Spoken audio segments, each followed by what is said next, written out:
Happy anniversary मधु। मधु अब मैं sorry, वो मैं ऑफिस में बॉस। अच्छा ठीक है, कोई एक्सक्यूज नहीं, सारी गलती मेरी है। आई एम सॉरी, प्लीज मुझे माफ कर दो।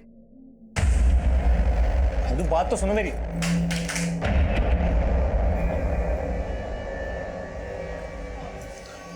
मधु मधु नहीं, मधु नहीं, प्लीज देखो ऐसा मत करो, आज मत उठो प्लीज। मधु आज हमारी एनिवर्सरी है, तुम्हें पता है ना हमने क्या क्या प्लान किया था। प्लीज। घड़ी देख रहे हो? 25 मिनट में एनिवर्सरी खत्म होने वाली है, उसके बाद फिर वही जिंदगी, सुबह शाम अकेलापन और फिर रात भर इंतजार और फिर तुम्हारी वही घिसी पिटी सॉरी। तो क्या करूं? नौकरी छोड़ दूं? तुम्हें जो करना है वो करो, मुझे फर्क नहीं पड़ता है। मेरी जिंदगी ना शादी से पहले ही अच्छी थी। तुम कहना क्या चाहती हो कि तुमने मुझसे शादी करके गलती कर दी? गलती की है इसलिए तो झेल रही हो तुम्हें। झेल रही हूँ मतलब? इस घर का रेंट, हमारी फ्यूचर सेविंग, हमारे जो खर्चे हैं, इन सब को मेंटेन रखने के लिए मेहनत करता हूँ मैं। तुम्हें क्या लग रहा है मैं बाहर जाकर टाइम पास कर रहा हूँ? मुझे क्या पता। हाँ, मुझे सिर्फ इतना पता है कि ऐसे घुटने के लिए मैं अपने पेरेंट्स को छोड़ के तुम्हारे पास नहीं आई थी। और जो मैंने तुम्हारी वजह से अपने पेरेंट्स को छोड़ा है वो नहीं दिख रहा तुम्हें? सब दिख रहा है मुझे। तुम भी अपने घर वालों की तरह ना सेल्फिश हो। मधु! नमस्कार, मैं senior inspector Abhimanyu Jindal crime petrol Dastak के आज के इस एपिसोड में आप सभी का स्वागत करता हूं। आज का हमारा ये एपिसोड एक शादीशुदा जोड़े के बारे में। शुभम और मधु आम शादीशुदा जोड़े की ही तरह इनमें भी नोकझोंक होती थी, मनमुटाव होते थे। लेकिन जब मनमुटाव और नोकझोंक की आवाज तेज होने लगे और आवृत्ति फ्रीक्वेंसी बढ़ने लग जाए तो समझ लेना चाहिए कि एक दस्तक है। ना सिर्फ इस बात की कि रिश्तों में दरार आ सकती है, बल्कि इस बात की भी कि इन दरारों में कोई बाहर वाला साजिश की सेंध लगा सकता है। आज का हमारा ये केस भी कुछ इसी तरह का है और इस केस को आपके सामने रखने का हमारा मकसद ये है कि आप ऐसी कोई दस्तक अनसुनी ना करें जो दस्तक इस केस में अनसुनी की गई।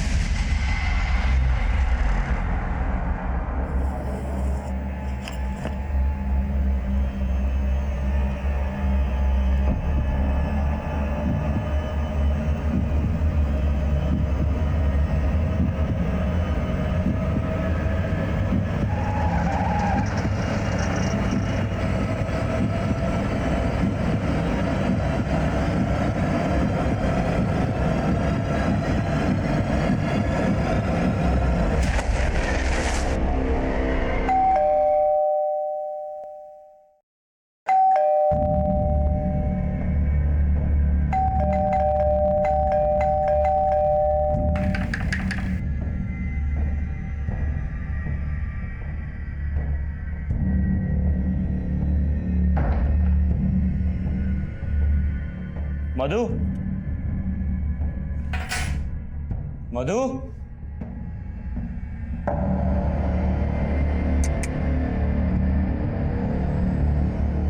हाँ चली गई है।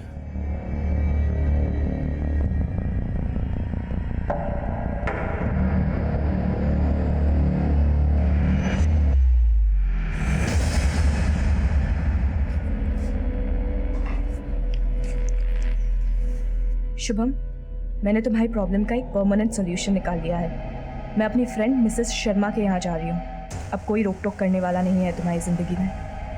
Good bye.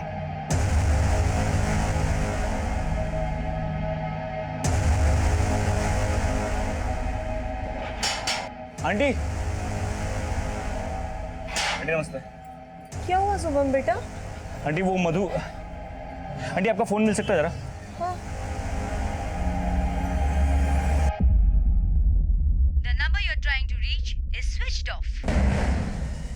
क्या बात है शुभम बेटा, क्या हुआ?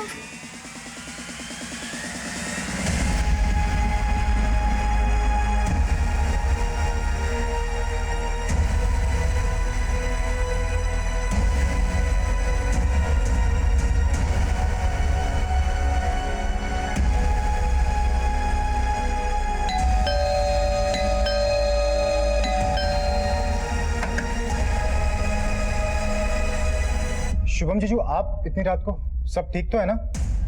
हाँ सब ठीक है बंटी। वो अरे शुभम बेटा, आओ ना। मधु नहीं है तुम्हारे साथ? शुभम जीजू, आपने और मधु दीदी में फिर से कोई झगड़ा हुआ है क्या? नहीं बंटी, ऐसा कुछ नहीं हुआ।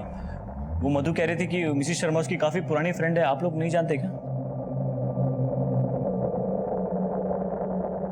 शुभम बेटा, हम किसी मिसेस शर्मा को नहीं जानते।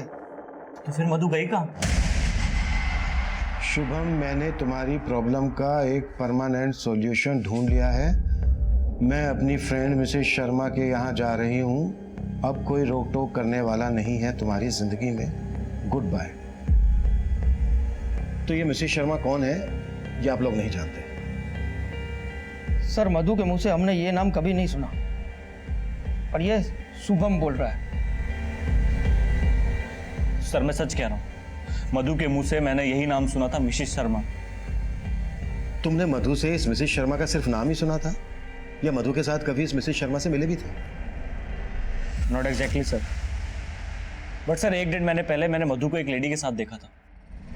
मधु,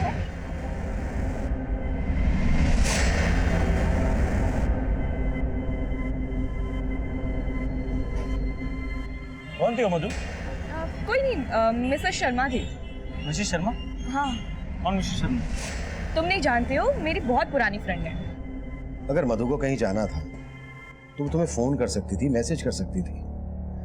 डिजिटल इंडिया के दौर में वो तुम्हें लेटर लिख कर जाती है। सर हो सकता है मधु ने मुझे बैंक में फोन किया हो, पर उससे पहले मैं घर के लिए निकल गया हूँ। बैंक में क्यों? तुम्हें डायरेक्ट क्यों नहीं? तुम मोबाइल फोन यूज नहीं करते? करता हूँ सर, पर कुछ दिनों से नहीं कर रहा था। क्यों? वो सर मधु का फोन टूट गया था और वो रिपेयर नहीं हो रहा था। मधु तुम्हारा फोन रिपेयर नहीं हो पाएगा, मैंने ऑनलाइन ऑर्डर कर दिया, कुछ दिन में आ जाएगा। तब तक मैं क्या करूंगी शुभम? बाप रे, माहौल तो बहुत गर्म है। देखो, मजाक मत करो। अच्छा कोई मजाक नहीं, तुम ऑलरेडी मेरा फोन यूज कर रही हो ना, तो उसे यूज करो। और अगर आपको लगे कि आपको मुझसे कोई बहुत जरूरी बात करनी है तो ऑफिस में कॉल कर लेना। सर मुझे बहुत फिक्र हो रही है, क्योंकि मधु अकेले नहीं, अपने साथ अपने सारे गहने लेकर गई, ऊपर से उसका फोन बंद और लेटर। सर मुझे तो कुछ गड़बड़ लग रही है। शुभम, तुम्हारे और तुम्हारी पत्नी मधु के बीच रिश्ता कुछ ठीक से नहीं चल रहा है, राइट? सर लड़ाइयाँ तो मियाँ बीवी के बीच होती है, मगर सर ऐसा कुछ नहीं हुआ कि मधु मुझे छोड़ के चले जाए। लेकिन ये लेटर तो कुछ और ही इशारा कर रहा है। ऊपर से मिसेस शर्मा नाम का एक किरदार। अगर मिसेस शर्मा वाकई में कोई है तो डोंट वरी, हम ढूंढ लेंगे। सर आपको लगता है मैं झूठ बोल रहा हूँ? सर मिसेस शर्मा है, आप लोग तो कॉल रिकॉर्ड से पता लगा लेते हो ना सर, तो चेक कीजिए, शायद आपको मिसेस शर्मा का नंबर मिल जाए।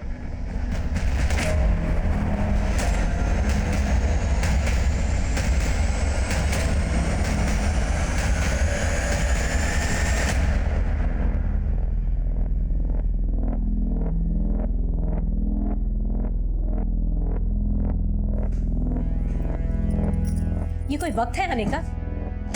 तो वापस चली जाऊं क्या? तुझसे तो बात करना ही बेकार है।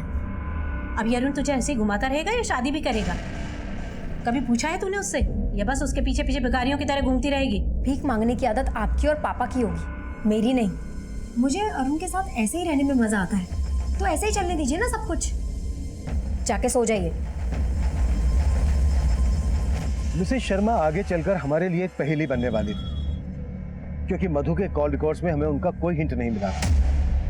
मधु के लिखे लेटर से ऐसा भी लग रहा था जैसे मधु शुभम से नाराज होकर खुद से कहीं चली गई हो। पर नोएडा जैसे शहर में एक अकेली औरत का ज्वेलरी के साथ घर से रात भर बाहर रहना सेफ नहीं था। हमने पूरी रात मधु को ढूंढने की कोशिश की, 24 घंटे तलाश करने के बाद भी हमें मधु कहीं नहीं मिली, लेकिन हमें मिली एक लाश।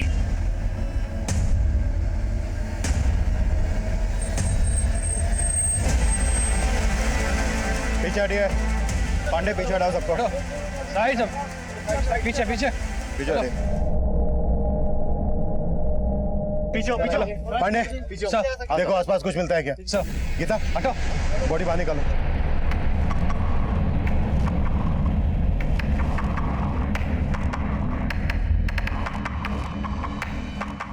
सर ये तो शुभम की पत्नी मधु ही है। लगता है गला घोटा गया। सर, नाले के पास और सूटकेस में कुछ नहीं मिला। सर यहाँ तो दूर दूर तक कोई सीसीटीवी मिलने के चांसेस नहीं है। मिश्रा, सब कुछ प्लान लग रहा है। सोचा होगा कि बॉडी नाले में डूब जाएगी और हम मधु की तलाश में किसी मिसेस शर्मा को ढूंढते रहेंगे। वो लेटर, मिसेस शर्मा, सब कुछ प्लान है, लेकिन मधु का फोन उसके घर के एरिया में ही स्विच ऑफ है। मिश्रा, मधु की शिनाख्त करो और फोरेंसिक टीम लेकर घर की स्कैनिंग शुरू करो। Okay sir.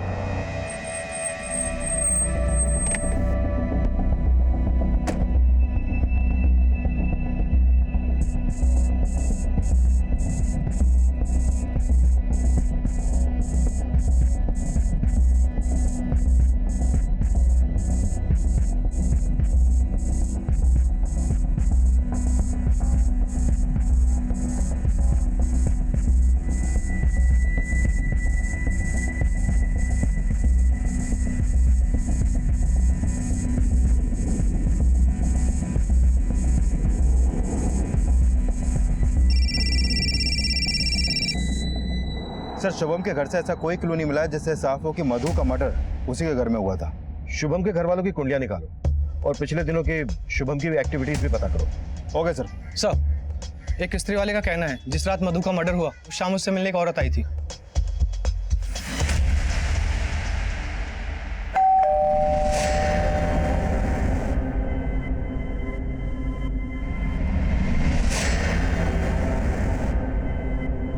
स्केच बनवा सकते हो उसका? हुलिया वगैरह कुछ याद है? सब शक्ल ठीक से याद नहीं, लेकिन देखो मैं तो पहचान जाऊँ। उस शाम मधु से जो औरत मिलने आई थी, क्या वही मिसेस शर्मा थी? तुमने सोसाइटी का सीसीटीवी चेक किया? सर, सोसाइटी में तो सीसीटीवी कैमरे है ही नहीं।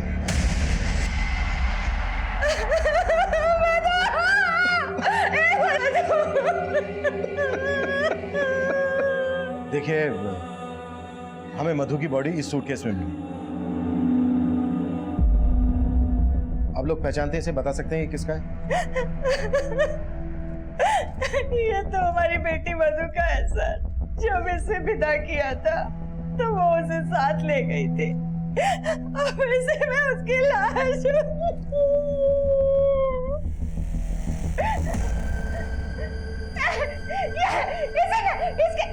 तेरे परिवार ने मिलकर मेरी बेटी को मारा। अब सीमा,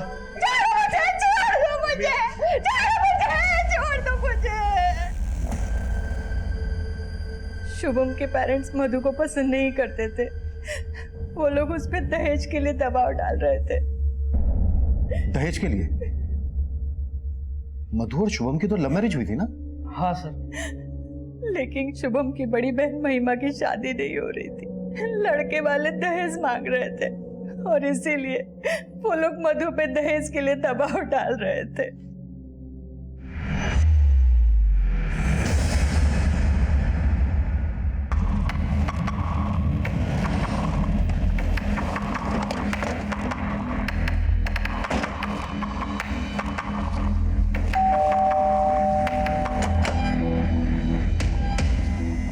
आप शुभम के पिता हैं? जी हाँ।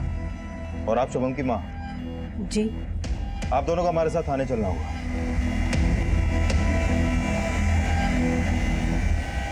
ये आप क्या कह रहे हैं सर? मैं क्यों मारूंगा मधु को? सर मुझसे प्यार करता था, हमारी लव मैरिज हुई थी। सॉरी सॉरी सॉरी मधु, सॉरी मैं लेट हो गया, सॉरी। क्या सॉरी? कितनी देर लगा दी तुमने? सॉरी बाबा, बैंक में इतना काम पड़ गया था ना। पर क्या है, तुम आदत डाल लो।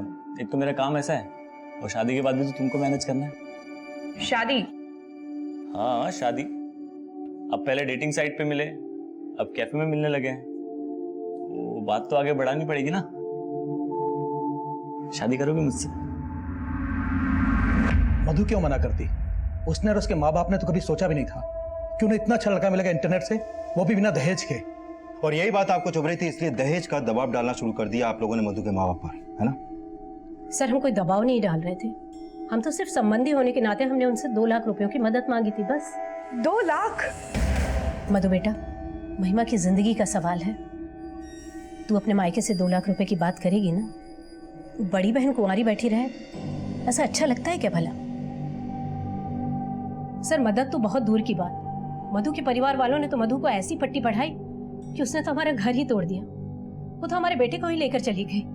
सर 2 लाख की डिमांड ना पूरी करने की वजह से मेरे पेरेंट्स उखड़े हुए रहने लगे थे मधु से। मधु देखो, माँ की बात का बुरा नहीं मानते। महिमा दी की शादी टूटी अभी अभी, इसीलिए शायद गुस्सा है बस। लेकिन मैं डिप्रेस हो रही हूँ शुभम।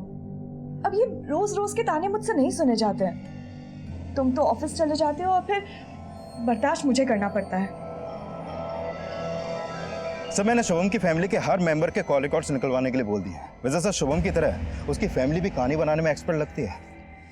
इस कहानी का दी एंड हम देखेंगे। सबके कुलियां निकलवाओ और सबके हैंड राइटिंग सैंपल भी कलेक्ट करो। Okay sir. चलिए लिखिए इसमें जो मैं कह रहा हूं, लिखिए।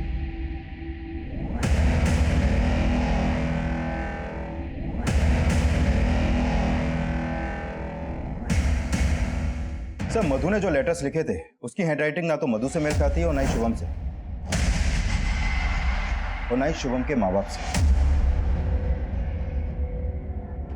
मैंने कहा था ना मिश्रा, ये सब कुछ प्लान के तहत हुआ है। वैसे मिश्रा, तुम्हारी हैंडराइटिंग कैसी है? मेरे को समझा नहीं सर। रिलैक्स, मजाक कर रहा हूं। हो सकता है शुभम ने ये काम किसी और से करवाया हो। लेकिन सर मैंने बैंक के वॉचमैन और शुभम के कलीग से बात की। वो उस शाम अपने ऑफिस में ही था और रोजाना की तरह अपने टाइम पर ऑफिस से निकला। मुझे शुभम की सुनाई हर कहानी झूठी लग रही है। सर दहेज शुभम को नहीं, उसके माँ बाप को चाहिए था।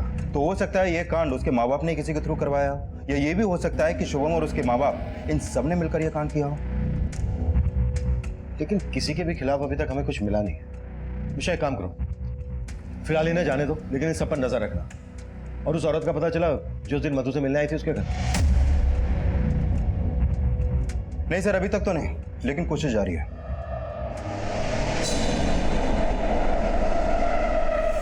पुलिस तो हमारे पीछे ही पड़ी हुई है। कभी सोचा ना था कि इस उम्र में ये जिल्लत सहनी पड़ेगी, वो भी तुम्हारी पत्नी की वजह से।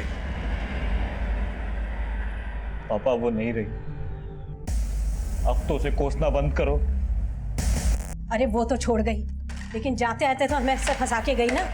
पता नहीं कौन सा पाप किया था जो ऐसी बहू मिली।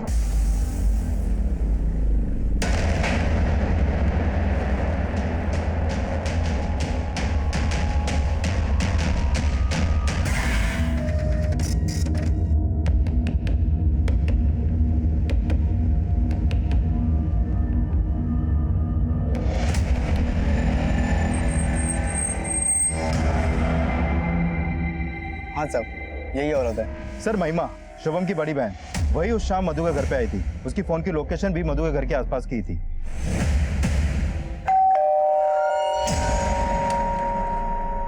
अरे महिमा दी, आज मेरी याद कैसे आ गई? बस तेरी याद आई तो मिलने आ गई। आइए अंदर आइए। याद आ गई? अच्छा, बड़ी अटपटी फैमिली है। बेटा किसी मिसेस शर्मा की बीन बजा रहा है और माँ बाप अपनी बेटी की शादी टूटने के कारण अपनी बहू और बेटे से बात करना बंद कर देते हैं। और बेटी को अचानक अपनी भाभी पर प्यार आ जाता है और वो उससे मिलने जाती है, वो भी उसी दिन जिस दिन उसकी भाभी का मर्डर होता है। मुझे पता था कि आप लोग मुझ पर ही शक करेंगे। अब अपनी भाभी के घर जाना कुछ गलत है क्या? नहीं, बिल्कुल नहीं। लेकिन भाभी के मर्डर हो जाने के बाद इस बात को छुपाना गलत है। मैंने कुछ नहीं छुपाया आपसे। आप लोगों ने पूछा नहीं, इसलिए मैंने आपको बताया नहीं। अच्छा, चलो अब पूछ लेते हैं, क्यों गई थी तुम अपनी भाभी से मिलने? भाभी पर अचानक से प्यार उमड़ पड़ा था, या फिर अपनी शादी टूटने का गुस्सा निकालने गई थी? क्या शुभम की मिसेस शर्मा तुम ही हो? सिर्फ सच सुनना है मुझे।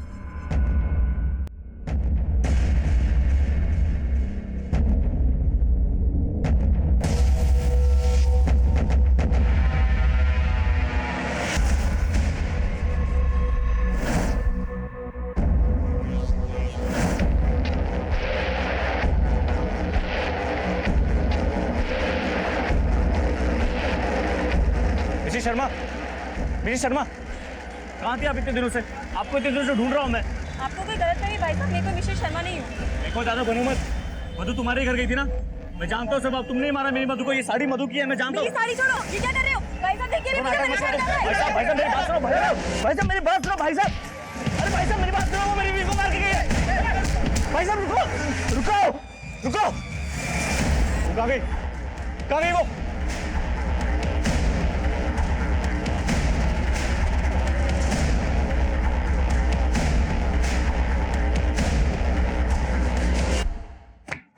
ये लीजिए, लिख दिया मैंने अपना बयान, ठीक वैसा ही जैसा हुआ था।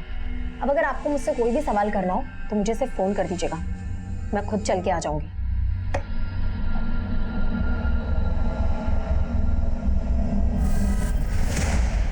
अगर तो भरी पड़ी है मैडम, शायद गुस्सा भी इसी तरह से भरा पड़ा हो। बड़ी बहन होने के बावजूद छोटे भाई की शादी पहले हो गई और उसकी वाइफ दहेज लेकर भी नहीं आई, जो मैडम की शादी में काम आ सकता था, जिसकी वजह से मैडम की शादी टूट गई। नजर रखो इस पर। Okay sir. Sir sir sir वो मिसेस शर्मा मिल गई सर। मिसेस शर्मा? हाँ सर। सर उसने मधु की साड़ी पहनी हुई थी जो मैंने उसे गिफ्ट की थी। मधु की साड़ी? जी सर। सर वो मुझे मार्केट में दिखी, मैंने उसे पकड़ने की कोशिश की तो चालाकी से भाग के निकल गई, लेकिन सर मैंने उसका पता लगा लिया।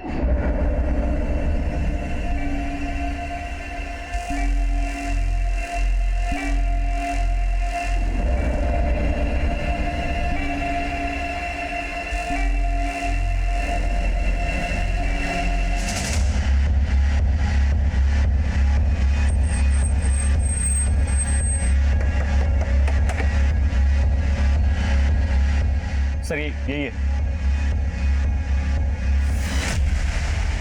सर मैं कोई मिसेस शर्मा नहीं हूँ, मेरा नाम सुनीता अग्रवाल है और ना ही मैं किसी मधु को जानती हूँ। सर ये आदमी झूठ बोल रहा है। सर मधु की साड़ी पहनी हुई, इसने गहने भी इसी घर में होंगे। सर इसी ने मारा मधु को, मुझे पता है सर, झूठ बोल रही है। सर मैंने किसी को नहीं मारा सर, इसने सरेआम मेरा पल्लू खींचा, वो तो मैंने गलती की जो पुलिस को नहीं बुलाया सर। सर झूठ बोल रहे सर ये।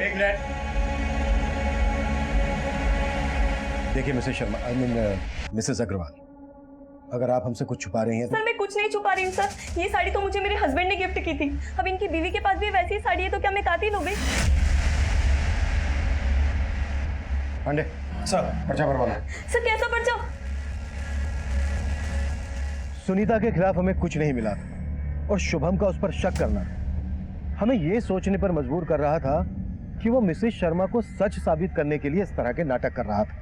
मधु की मिसिंग ज्वेलरी की तस्वीरों को हमने शहर के सभी ज्वेलरी शॉप, चोर बाजार और खबरों में सर्कुलेट किया, लेकिन अब तक हमें वहां से भी कोई लीड नहीं मिली थी। इस बीच महिमा एक स्ट्रॉन्ग सस्पेक्ट बनकर हमारे सामने आई। साथ ही हमें यह भी लग रहा था कि मधु का मर्डर करके उसकी बॉडी को सूटकेस में डालकर ले जाना, फिर डंप करना एक अकेली औरत के लिए बहुत ही मुश्किल काम था।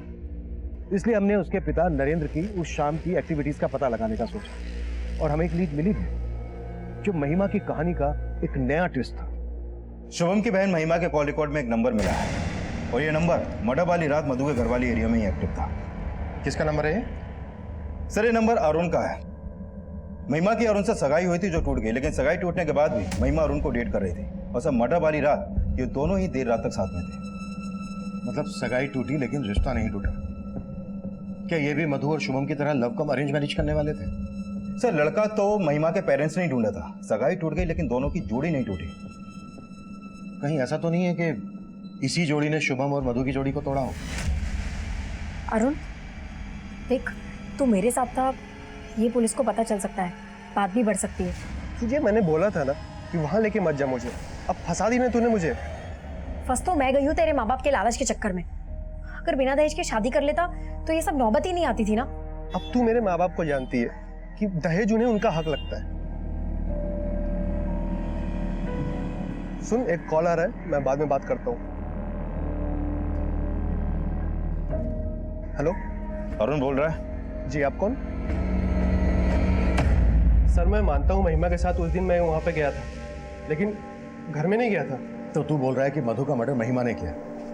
तूने बस मधु की बॉडी को डंप करने में महिमा की हेल्प की? नहीं सर। तेरी तो सगाई टूट गई थी ना महिमा से, फिर भी तू उसके साथ? सर माना हमारी सगाई टूट गई है, लेकिन मैं उससे प्यार करता हूँ। तू उस दिन देर रात तक महिमा के साथ था, मधु की वजह से तुम दोनों की सगाई टूटी। तुम दोनों उस दिन मधु से बदला लेने गए थे ना इस बात का? सर मैं मानता हूँ महिमा के साथ देर रात तक था वहाँ पे, लेकिन ना महिमा ने कुछ किया ना मैंने। अगर कुछ नहीं किया है तो फिर अचानक से महिमा को अपनी भाभी से मिलने की क्यों सोची? सर वो मुझे नहीं मालूम।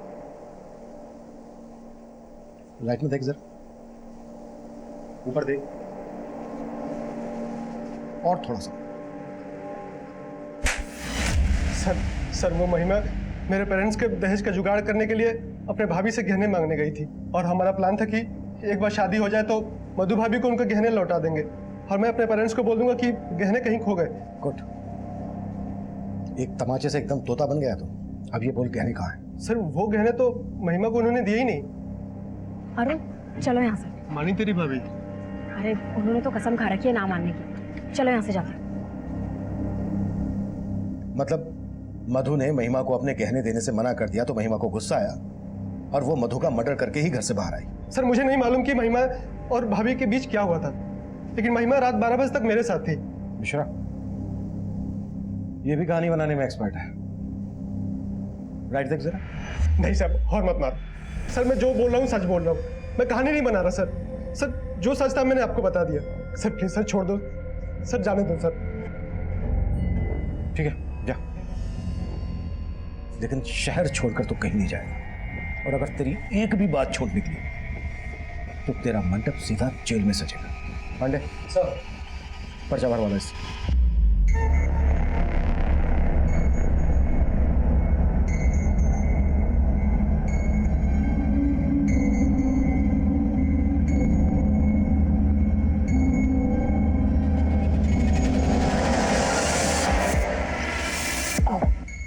अबे देख के चलना।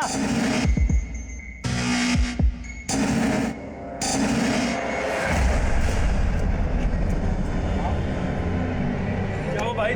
क्या हो भाई?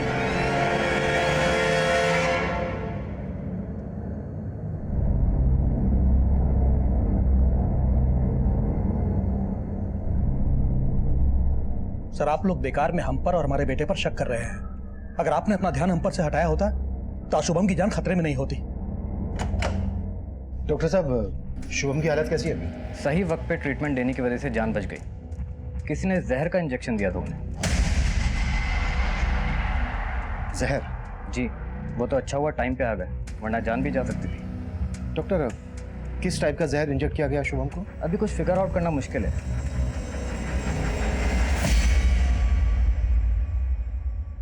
सर मार्केट की सभी सीसीटीवी फुटेज चेक की, लेकिन किसी में भी इस बंदे की शक्ल नहीं दिखाई दी। सर शुभम की बॉडी में जो जहर इंजेक्ट किया गया था वो मेरिकटेक्स और फोटोसेटिक नाम के केमिकल्स को मिक्स करके बनाया गया था। सर जहर लीथल था। मुझे याद है कुछ दिनों पहले इसी एरिया में एक इंजेक्शन गैंग एक्टिव था जो लोगों को सुइयां चुभाकर उनका ध्यान भटकाकर उन्हें लूट लेता था। लेकिन सर ऐसी वारदातों में कोई जहर इंजेक्ट नहीं किया गया था। ये भी तो हो सकता है कि इंजेक्शन गैंग से जुड़े किसी आदमी को शुभम को मारने की सुपारी दी गई हो। एक काम करो मिश्रा, इस गैंग से जुड़े हर आदमी को राउंड अप करो और शुभम के बैंक कलीग की भी क्वेश्चनिंग करो। हो सकता है ये प्रोफेशनल राइवलरी का केस, हर एंगल इन्वेस्टिगेट करो। Okay sir. शुभम और मधु से जुड़े हर इंसान को हम खंगाल रहे थे और आखिरकार 3 दिन बाद शुभम को होश आया। नहीं सर, मुझे नहीं याद किसने मुझे इंजेक्ट करने की कोशिश की, लेकिन सर एक बार पहले भी मुझ पर मधु पे एक आदमी ने इंजेक्शन से अटैक करने की कोशिश की थी। और ये बात तुमने हमें पहले क्यों नहीं बताई? काफ़ी पुरानी बात है सर। मैं और मधु हमारी फर्स्ट एनिवर्सरी पे डिनर के लिए जा रहे थे।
हमारे पास कुछ तस्वीरें हैं, देखकर बताओ वो इनमें से कोई है क्या?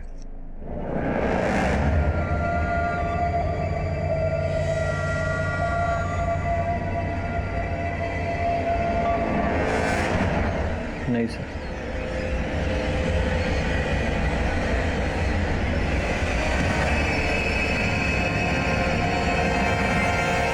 यही आदमी है सर। जिस आदमी को शुभम ने आइडेंटिफाई किया था उसका नाम उस्मान था। उस्मान ने इंजेक्शन गैंग के साथ मिलकर कई लूट को अंजाम दिया था। उस्मान और उसका इंजेक्शन गैंग भीड़ में लोगों को इंजेक्शन चुभोकर उनका ध्यान भटकाकर उन्हें लूटने का काम करते थे। हमें शक था कि उस्मान को किसी ऐसे आदमी ने सुपारी दी थी जिसे केमिकल्स की अच्छी खासी जानकारी थी और जिसने इस खास किस्म के जहर का इजाद किया था। हमने फौरन उस्मान की तलाश में रेड अलर्ट जारी कर दिया और बहुत जल्द वो अरेस्ट भी हो गया। अरे डोज ज्यादा तो नहीं है इसमें? पता है, मैं पहले डॉक्टर बनना चाहता था लेकिन बन गया पुलिस वाला। पर इंजेक्शन लगाना मुझे बहुत पसंद है। साहब मैं मानता हूँ कि मैंने शुभम पे जहर की सुई चुबाने की कोशिश की थी, लेकिन मेरा अटैक फेल हो गया साहब। लेकिन साहब कसम से इस बार मैंने कुछ नहीं किया साहब, मैं सच बोल रहा हूँ साहब। देख, सब कुछ सच सच बोल, नहीं तो ये नहीं, हाथी का इंजेक्शन घुसेड़ूंगा तेरे अंदर। नहीं साहब, मैंने इस बार कुछ नहीं किया। हाँ, एक आदमी का फोन आया था, उसने मुझे बोला था शुभम को जहर की सुई चुबाने को। उसने मुझे 50,000 रुपये एडवांस भी देते साहब।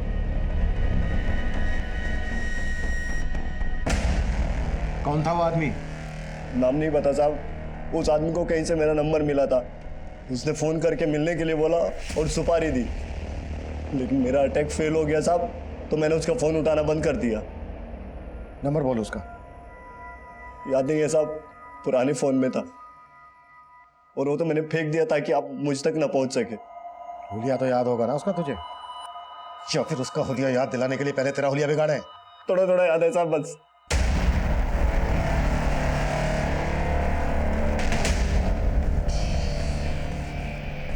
सर, जिस आदमी ने उस्मान को सुपारी दी थी वो आदमी ऐसा दिखता है सर। और ये मधु को नुकसान नहीं पहुंचाना चाहता था। कहीं ये मधु का आशिक तो नहीं था? शुभम, याद करने की कोशिश करो, हो सकता है तुमने इसे पहले कभी देखा हो। नहीं सर, ऐसा कोई आदमी याद नहीं मुझे। इसे पहचानते हो? हाँ सर, ये तो गणेश है सर। कौन गणेश? मधु दीदी के कॉलेज में पढ़ता था सर, और ये दीदी से शादी भी करना चाहता था। तुम्हारी हिम्मत कैसे हुई मधु का हाथ मांगने की? अपनी जात देखिए। मधु गणेश से प्यार करती थी और उसने लव मैरिज की शुभम के साथ। हाँ सर, शुभम हमारी जात वाला था, लेकिन गणेश अलग जाति का था। कहाँ मिलेगा ये गणेश?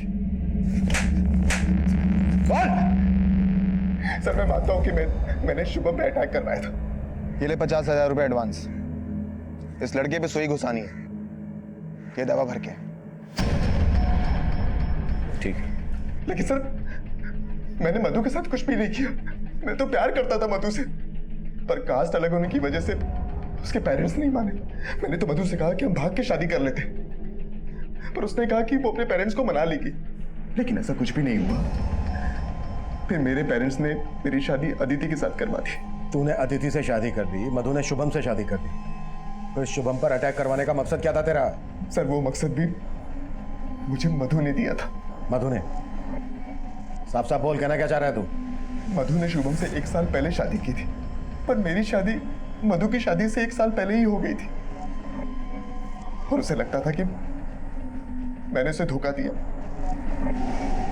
जब मैंने उस समय कहा था कि भाग के शादी कर लेते हैं, तब तुम मानी नहीं, और अब जब मैं अदिति के साथ शादी कर चुका हूं, तब मेरे आसपास मंडरा रही हो। आखिर चाहती क्या हो तुम? तुम्हें गणेश, मैं तुमसे बहुत प्यार करती हूँ। मैं जानती हूँ मैं अपने माँ पापा को मना नहीं कर पाई, पर मैं तुम्हारे बगैर मर जाऊंगी। मुझसे मधु का दुख देखा नहीं गया, और मैं खुद को मधु से मिलने से रोक नहीं पाया। गणेश, मैं ना अपने माँ पापा को छोड़ दूंगी। तुम भी अदिति से डिवोर्स ले लो अब। मधु, डिवोर्स लेना इतना आसान नहीं है। कहना क्या चाहते हो तुम? मतलब बीवी तुम्हारी अदिति रहेगी और मैं?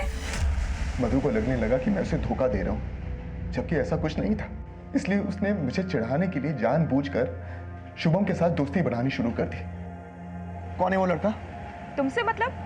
तुम जाओ ना अपनी अदिति के पास, मेरे साथ टाइम वेस्ट क्यों कर रहे हो? तुम्हारे लिए मैं अदिति को डिवोर्स देने वाला हूँ, और तुम? झूठ बोलना बंद करो गणेश। तुम्हारा कोई इरादा ही नहीं है अदिति को डिवोर्स देने का, और अब मुझे भी कोई मिल गया है। ओके, तो तुम अपने रास्ते जाओ और मैं अपने।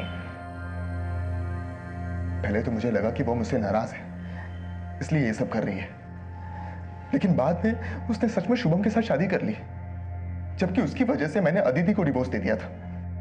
लेकिन मधु सचमुच शुभम से प्यार करने लगी थी और मेरे लाख समझाने के बाद भी वो मेरी जिंदगी में वापस नहीं आना चाहती थी।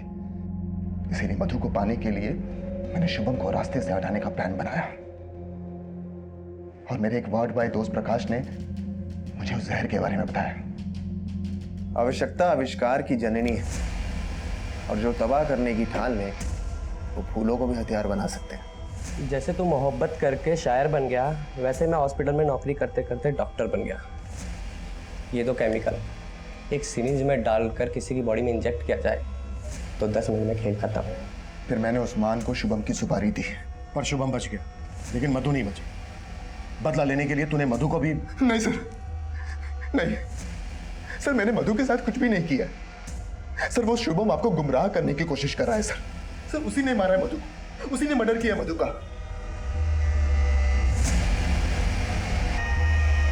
हमने जहर देने वाले प्रकाश को भी अरेस्ट कर लिया था, लेकिन गणेश ने अपना एक ही जुर्म कबूला कि उसने शुभम पर अटैक करवाया था। मधु के मर्डर से वो साफ साफ इनकार कर रहा था। इस केस में अभी कई राज खुलने बाकी थे। हमसे कहीं तो चूक हो रही थी। सब मधु को मारने का महिमा का मोटिव भी स्ट्रांग है। महिमा की अरुण से सगाई टूट गई क्योंकि मधु अपने घर से दहेज नहीं ला पाई और मधु को मिलने वाली आखिरी शख्स भी महिमा ही थी सर। लेकिन महिमा के खिलाफ हमें कुछ नहीं मिला। मिश्रा, एक आदमी हमसे और छुप रहा है। कौन? गणेश की एक्स वाइफ अदिति। गणेश ने मधु की वजह से अदिति को छोड़ा, तो इस हिसाब से मधु अदिति की दुश्मन हुई। और वो कहते हैं ना, एक ठुकराई हुई औरत का वार काफी घातक होता है। बोलो सर, मुझे यहाँ पे क्यों बुलाया गया? क्योंकि तुमने अपने एक्स हस्बैंड की एक्स गर्लफ्रेंड का मर्डर किया, इसलिए। व्हाट? इतनी भोली मत बनो। तुम्हारे फोन की लोकेशन मधु के फोन की लोकेशन से मैच करती थी। तुम्हारा फोन मधु के घर के आसपास के एरिया में एक्टिव रहता था। मिलने जाती थी ना उससे? हाँ, मैं मानती हूँ कि मैं मधु से 1-2 बार मिली हूँ, लेकिन उसके मर्डर से मेरा कोई लेन देना नहीं है। लेना देना तो है, क्योंकि उसकी वजह से ही तुम्हारे एक्स हस्बैंड ने तुम्हें छोड़ा था। हाँ, उसकी वजह से गणेश ने मुझे छोड़ा, लेकिन मैंने नहीं मारा उसे। मिलने क्यों जाती थी मधु से? गणेश के अलावा जिंदगी में और भी कोई है। तुमने कितने को फांस रखा है? अदिति, देखो मैं तुम्हारा गुस्सा समझ सकती हूँ, पर अब गणेश से मेरा कोई वास्ता नहीं है। मैं शुभम के साथ बहुत खुश हूँ और देखो वो आ रहा है। प्लीज तुम यहाँ से चली जाओ, प्लीज। यानी जिस मिसेस शर्मा की बात शुभम कर रहा था, वो मिसेस शर्मा तुम हो? कौन मिसेस शर्मा? मैं किसी मिसेस शर्मा को नहीं जानती हूँ, और शुभम के आने से पहले मैं वहाँ से चली गई थी। लेकिन फिर मैंने सोचा, जैसे उसने मेरा घर तोड़ा है, मैं भी उसका घर तोड़ दूँ।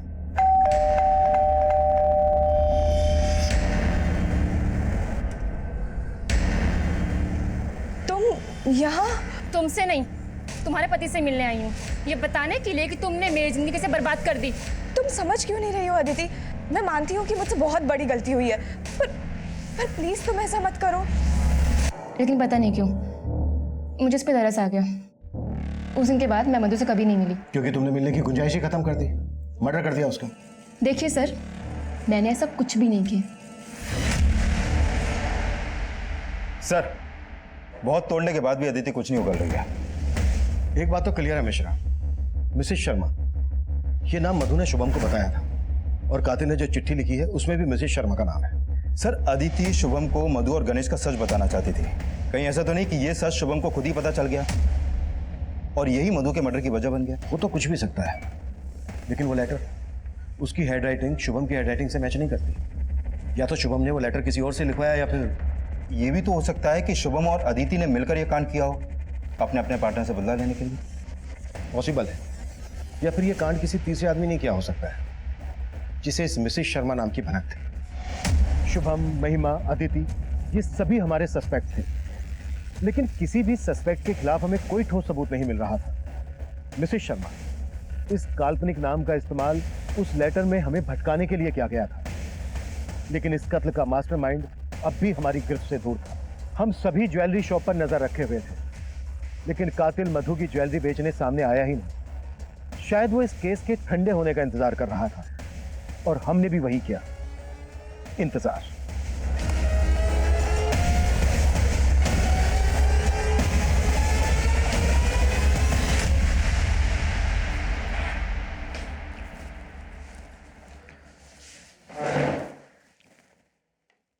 क्यों मारा मधु को? साहब, हमें पैसों की बहुत ज़रूरत थी और मेरा अक्सर मधु के यहाँ आना जाना लगा रहता था और मधु के पास बहुत सारे गहने थे।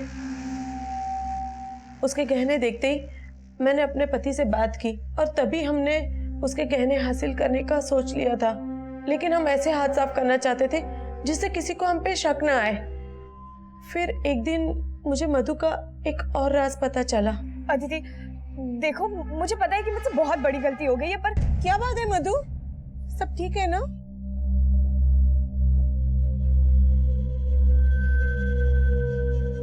मधु ने मुझे सब कुछ बताया था। उसने मुझे ये भी बताया था कि एक दिन शुभम ने अदिति के साथ मधु को देख लिया था। तो शुभम से तुमने ये बोल दिया कि अदिति मिसेस शर्मा है? और क्या करती आंटी, जो नाम दिमाग में आया बोल दिया। कोई बात नहीं बेटा। आंटी आप ये बात किसी को मत बताइएगा प्लीज। और हम उसके उसी राज का फायदा उठाना चाहते थे। फिर उस दिन अरे नमस्ते आंटी। बेटा तुम्हारे पास सर दर्द की दवाई है क्या? बहुत सर में दर्द हो रहा है। जी दवा है ना, और इंस्टेंट असर के लिए कड़क चाय भी है। मैं चाय ही बना रही थी। आइए अंदर आइए।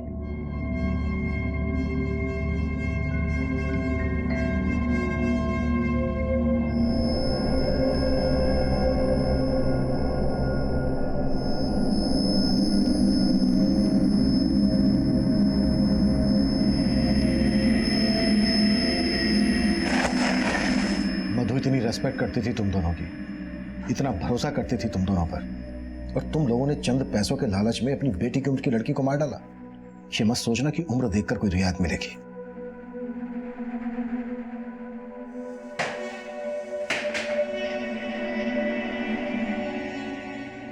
ऋचा और सुबोध इस वक्त न्यायिक हिरासत में। शुभम इस शौक से उभर ही नहीं पा रहा है।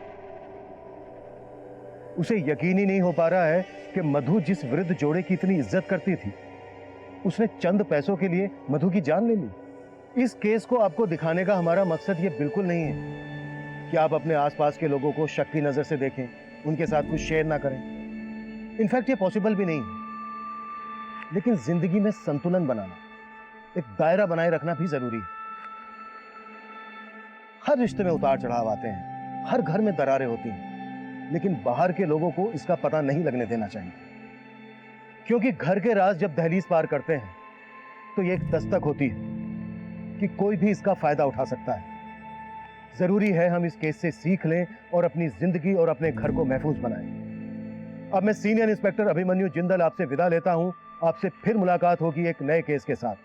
क्राइम पेट्रोल 10 तक। मकसद बताना नहीं, बचाना।